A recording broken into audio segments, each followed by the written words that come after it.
everybody, this is Glenda from Fralins and Friends Crafts Plus. We've been working on these paintings for a while now. I've come back to start now on I did Joseph, I did Abraham. Okay, we are on Moses. And the last time we left off, we had Moses at the burning bush. So there's some stuff I want to do to complete him. And then I'm going to talk about what is going to be happening next, because there's some things I want to explain before I start painting it tomorrow or the next day. Tomorrow's July 4th. We're going to have a holiday break.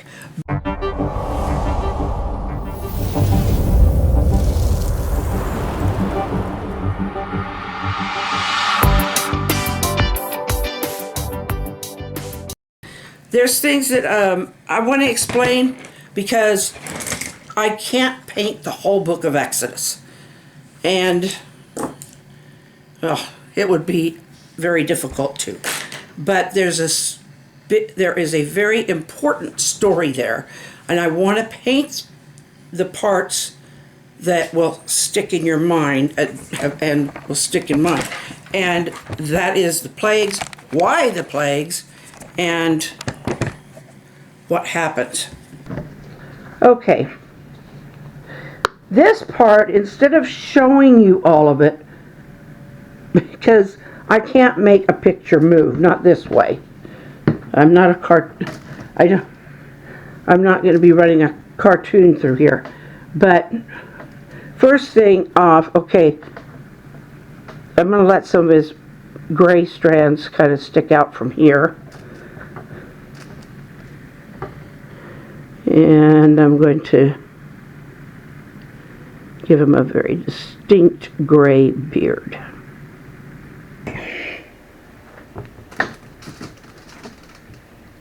I think it's very significant, a part that I really had not been aware of. See, this is the first time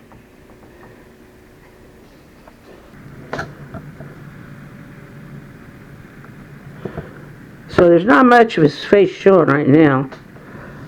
Okay. So things happen here. And I need to put in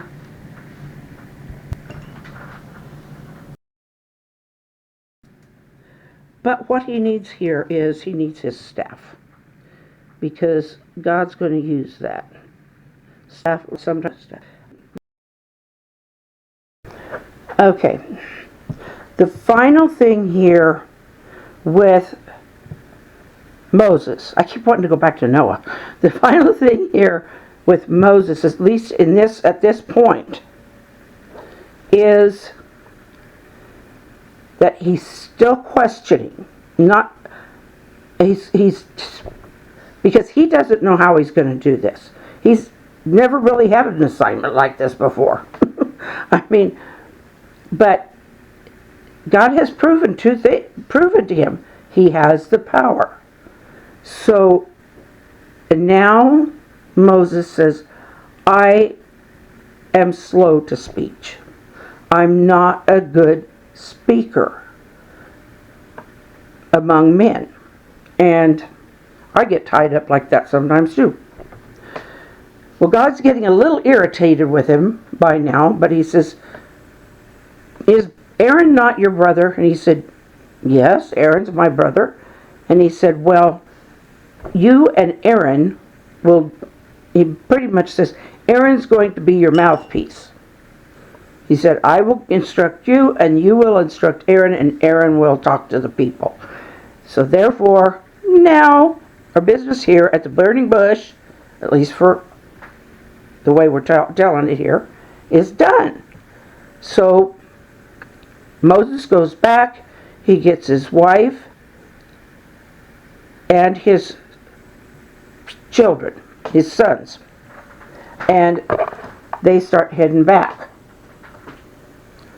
Okay, I'm going to just start painting this little canvas here, but most important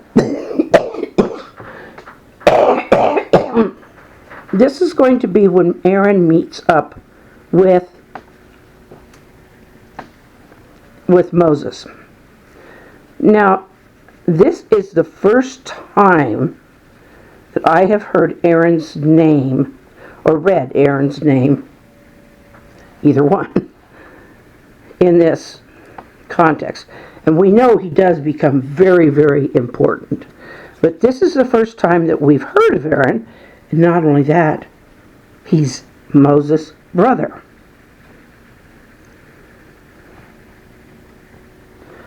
And Moses knows he is.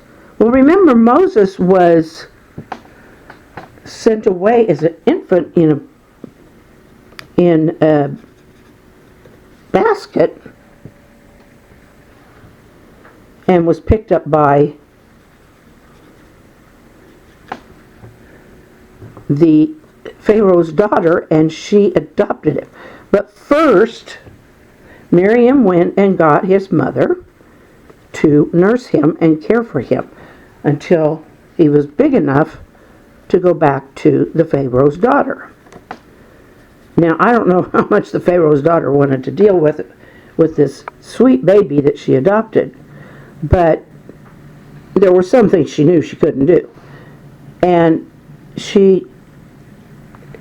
what I hadn't realized before is she sent Moses home with his mother. But that, I don't know, that may not be so.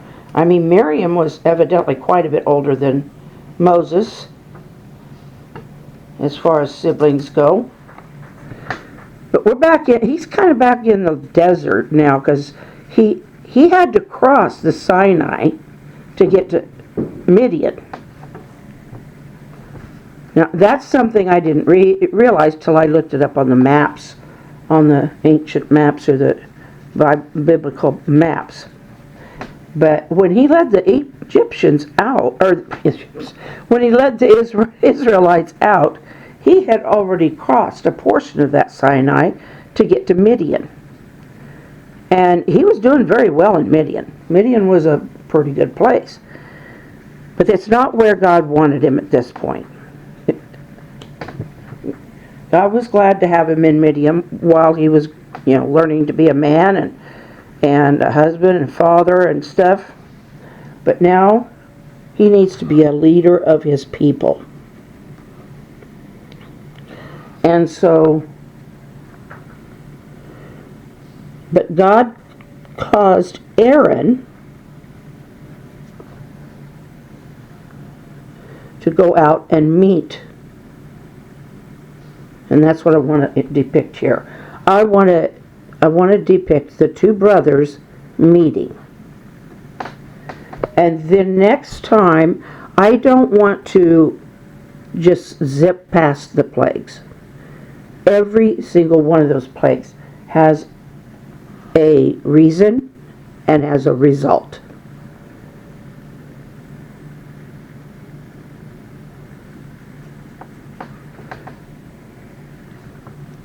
I mean, when you figure in Egypt, a lot of they've got their own gods that they worship. They're pagan, they're not real. Kind of like Odin and Thor and them. They're fun to talk about, but there was no reality to them. And a lot of them a lot of times the king or pharaoh was considered to be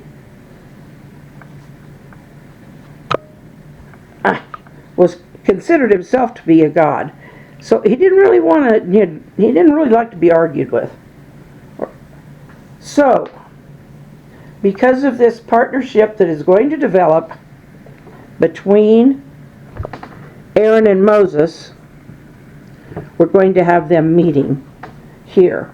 And we know it's been a long time since they've seen each other. But I think I've taken up as much time as I possibly can tonight. So I only have this basic part of this canvas started. Tomorrow we'll get the guys in there.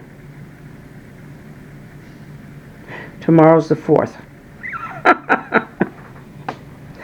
But next time we come together for this story, or this portion of the biblical telling of Aaron and Moses' partnership, this is where we'll start. Well, I don't really like leaving you hanging, but I've kind of explained to you what we're going to be doing next time and where we're going to be working from. So I guess I can't feel too bad. Tomorrow we're just going to have fun with the 4th of July. And I'm not trying to make everything serious with this stuff. It's more my nerves when I start telling these stories, because I want to get them right. I want to get them correct. And so I do go and I look up and I read and I study before I come in here to do the painting. I may have read the story 5 dozen times, and I come in here to do the painting, and sometimes a bunch of it will just fly out of my head. So I'll have to kind of stop and go back and forth. But it's a blast! And I'm sticking to this craft right now. I'm learning, so hopefully I'm getting a little better. But we will get back to doing other things. But right now, I'm really wanting to get these stories down in paintings. I'm also kind of wanting to learn paint better. So, and there's things I think I might go back and kind of fix a little better. But this has been tonight, and this has been fun. Have a wonderful 4th of July. Take care of yourselves. Don't be careless. And don't let your kids be careless. Those things result in so many injuries. And fires. If you're in a fire danger area, listen to what your local authorities are telling you can and can't do. Thank goodness we have had some rain here recently, so this year we're not gonna, doesn't sound like we'll be cut off this year. Other years, there's been a couple that we have. I'm just jabbering now. I love you. We'll see you. Well, we will see you tomorrow. I'm going to probably do a little video of our fun. Maybe I'll let you watch me eat a piece of watermelon. Joe bought some fireworks today. We're going to have some fun. And I hopefully can share some of that with you. Although I know you're all going to be out there having your own fun, right? I mean, us 60 and so year olds, we still have our fun. Mostly it's watching our grandchildren, but this year, grandkids some are grown, out living their own lives, and some are small. And they'll be celebrating with their folks. So, I will see you tomorrow. Love you. Good night.